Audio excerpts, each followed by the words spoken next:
Hey guys, welcome back my new blogs. তো আজ আমাদের আমের বাগান এসেছি এবং আম কেমন ধরেছে সেটা দেখতে এলাম। তো মোটামুটি আম ভালো ধরেছে। আমেরিকান ম্যাঙ্গো আছে, জাপানিজ ম্যাঙ্গো আছে, আর আছে টোকিও। ওকে, তো চীনেরও একটা গাছ আছে। ওকে, তো এগুলো আনা হয়েছে, অনেক দিন আগে লাগানো হয়েছিল। তো চলো দেখিয়ে দিই কোন আম কেমন কেমন ধরেছে। তো এই যে গাছটা দেখতে পাচ্ছ, এটা হচ্ছে আমেরিকান ট্রি। ঠিক আছে, এর নাম আমেরিকান ম্যাঙ্গো ট্রি। তো এই গাছে ফলন মোটামুটি আগের বছরের তুলনায় এই বছর ঠিকঠাক দিয়েছে, দেখতেই পাচ্ছ। গোটা গাছ মোটামুটি আম ধরে আছে।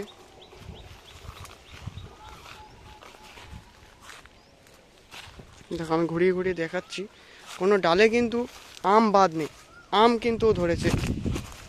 তার পাশেরটা আছে জাপানিজ ট্রি। ওকে, এইটাতেও মোটামুটি ফলন হানের যে হারটা আছে সেটা দেখিয়ে দিচ্ছি। এটাতে একটু কম আছে, ঠিক আছে।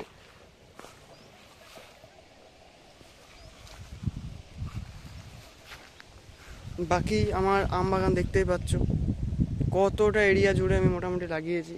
অনেক রকমেরই আম আছে, ঠিক আছে। এগুলো যেমন আছে, ওকে, এটা সিন্দুর আম বলে একটা আম আছে। তো বিভিন্ন রকমের বিভিন্ন ভ্যারাইটিস আম আছে এখানে আমাদের কাছে। এটা দেখো, এটা খুব সুন্দর। আর আরেকটা গাছ দেখাই, যেটা একদম মোটামুটি একটু বড় হয়েছে আম গাছগুলো। একটু দেখাই, না দেখালে তো বোঝা যাবে না। তো এইখানে আমগুলো দেখো ঝুলে আছে, দেখতেই পাচ্ছ। এই আমগুলো পুরো ঝুলে আছে। আর আরেকটা যেটা হচ্ছে, এটা হচ্ছে চাইনিজ গাছ। তো এই আমের ফলন যেটা আছে দেখতেই পাচ্ছ, এই আমের ফলনটা কিন্তু খুব বড় বড় পরিমাণ হচ্ছে।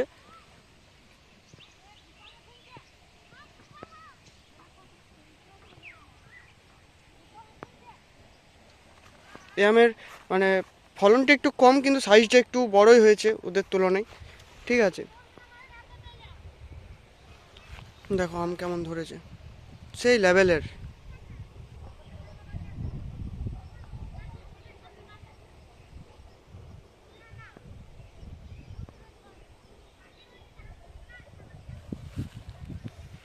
সেই লেভেলের আম ধরেছে। আর কিছু কিছু দেখাই, দেখো এইটাতে একটা ধরেছে,